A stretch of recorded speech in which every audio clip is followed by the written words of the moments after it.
Nahmaduhu wa nasta'inuhu wa nastaghfiruh wa na'udzu billahi min shururi anfusina wa sayyiati a'malina. May yahdihillahu fala mudilla lahu wa may yudlil fala hadiya lahu. Asyhadu an la ilaha illallah wa asyhadu anna Muhammadan 'abduhu wa rasuluhu alladzi la nabiyya ba'da wa la rasula. Amma ba'du. Fa ya ayyuhal hadirun ittaqullaha haqqa tuqatih wa la tamutunna illa wa antum muslimun. Hadirin jamaah Jumat yang dimuliakan Allah Subhanahu wa taala, puji syukur kita panjatkan kehadirat Ilahi Rabbi dengan nikmat iman, nikmat Islam, nikmat sehat dan kesempatan yang Allah berikan kepada kita semua. Kita sama-sama bisa bertemu dan berkumpul di masjid yang dimuliakan ini dalam rangka melaksanakan satu kewajiban dari rangkaian kewajiban yang Allah berikan kepada kita, yakni melaksanakan sholat Jumat secara berjamaah. Salawat dan salam semoga senantiasa dilimpahkan kepada junjungan kita Nabi Muhammad sallallahu alaihi wasallam, pada para istri-istri Nabi, keluarganya, sahabatnya dan pengikutnya yang setia hingga akhir zaman. Hadirin jamaah Jumat yang dimuliakan Allah Subhanahu wa taala, syukur bersyukur kita hari ini dipertemukan kembali oleh Allah Subhanahu wa taala dengan bulan yang penuh barokah, yaitu Syahrul Ramadan. Karena sebenarnya saudara-saudara kita yang tidak lagi bertemu dan tidak bisa lagi melakukan amal saleh sekarang dengan bertanggungjawabkan apa yang telah mereka kerjakan di muka bumi ini, maka sepantasnya dan selayaknya kita memanfaatkan sebaik-baiknya dan seoptimal-optimalnya kesempatan yang Allah berikan kepada kita ini, yaitu kesempatan hidup dan bertemu dengan bulan Ramadan. Kemudian tentu saja bahwa Ramadan itu dipilih oleh Allah Subhanahu wa taala menjadi bulan yang paling berkah di antara 12 bulan yang ada. Dan memang Allah menciptakan segala sesuatu dan Allah berhak untuk memilih. Sebagaimana dalam surat Al-Qasas ayat 68, A'udzubillahi minasyaitonir rajim. Wa rabbuka yakhluqu ma yasha' wa yakhtar. Dan Rabb kamulah, Tuhan kamulah yang menciptakan sekehendaknya dan Dia memilih. Termasuk kita ini adalah orang-orang pilihan Allah Subhanahu wa taala. Dari sekian miliar manusia yang hidup di muka bumi, Allah pilih kita menjadi seorang muslim. Menjadi muslim itu pilihan Allah sebetulnya. Nah, kemudian selanjutnya baru kita diuji. Apakah setelah Allah memberikan nikmat yang terbesar ini adalah Islam, apakah kita bisa pertahankan keislaman kita sampai mati? Nah, itu tergantung kita. Nah, supaya kita orang-orang yang diberi oleh Allah Subhanahu wa taala menjadi muslim itu, dia kuat keimanannya, maka Allah berikan latihan dan ujian. Mulai dari sholat, termasuk saum ini. Saum ini adalah ujian dan latihan dari Allah Subhanahu wa taala. Ya, apakah kuat kita 1 bulan ini atau tidak? Itu tidak. Allah hanya memberikan jalan. Dan ini pembuktian kita masih seorang muslim yang baik adalah melaksanakan saum full selama 1 bulan. Kecuali ada ujur syar'i. Karena nanti ada di antara manusia yang saumnya hanya 10 hari, ada 5 hari, 3 hari, ya. Sudah biasa itu. Ini ujian, benar tidak nih? Komitmen kan dengan Islam kita. Kemudian, kenapa Allah memilih dari 12 bulan yang ada ini, Ramadan adalah menjadi bulan yang terbaik? Karena di bulan Ramadan ini ada 1 malam dari sekian malam yang ada, Allah pilih 1 malam yang lebih baik dari 1000 bulan, yaitu Lailatul Qadar. Kenapa Allah pilih Lailatul Qadar menjadi bulan terbaik, menjadi malam terbaik? Karena pada malam itu Allah turunkan Al-Quran Al-Karim. Nah, bagi kita sekarang sebetulnya adalah harus benar-benar memanfaatkan saum dan Quran ini. Kenapa? Karena saum dan Quran ini nanti akan memberikan semangat kepada kita, kata Nabi sallallahu alaihi wasallam. Asyamu wal Quran yasma'an. saum dan Quran ini akan memberikan manfaat, akan memberikan syafaat kepada seorang muslim ketika nanti yaumil kiamat. Berkata saum nanti di hadapan Allah, kalau kita melakukan saum dengan benar, ya, maka saum akan berkata di hadapan Allah Subhanahu wa taala, ya Rabb, ya Allah, sesungguhnya hambamu ini meninggalkan makan dan syahwat di siang hari karena melakukan saum atas perintahmu. Maka berikanlah kesempatan kepadaku untuk memberikan syafaat kepada orang tersebut. Maka diberikan izin. Begitu juga Quran nanti akan memberikan syafaat. Ya Allah, sesungguhnya hambamu ini tertahan tidurnya, tertahan istirahatnya karena membaca Quran. Maka berikanlah kepada kesempatan saat ini untuk memberikan syafaat kepada orang ini yang telah membaca Quran. Dan ini jelas hadis sama.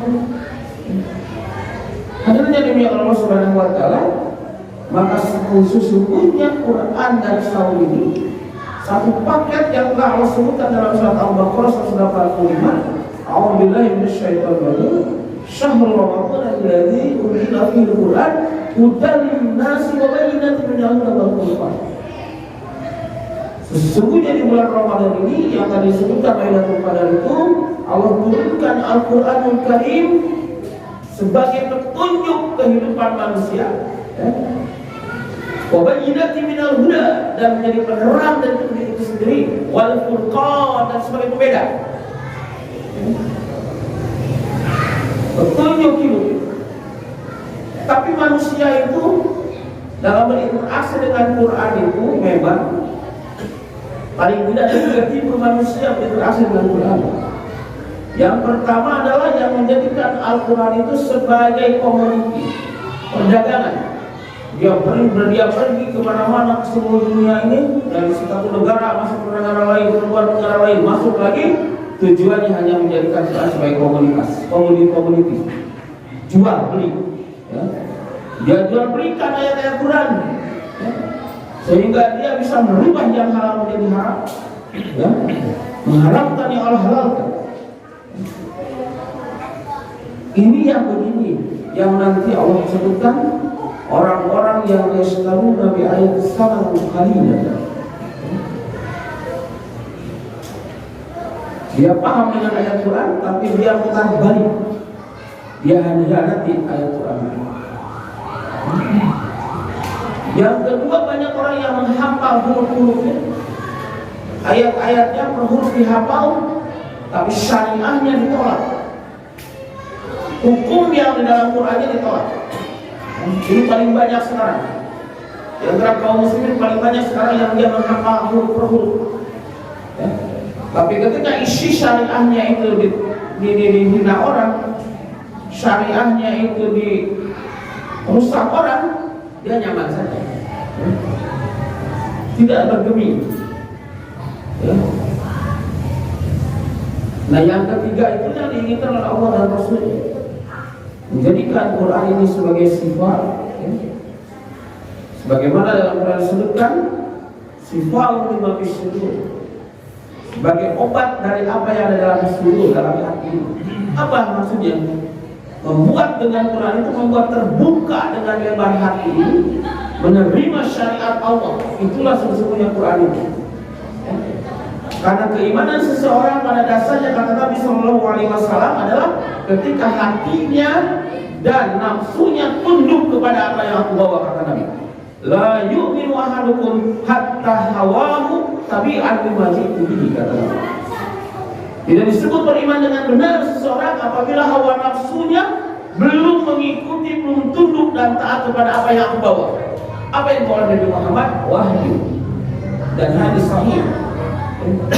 Ada yang jawab nikmat yang dibilang Allah Subhanahu wa taala.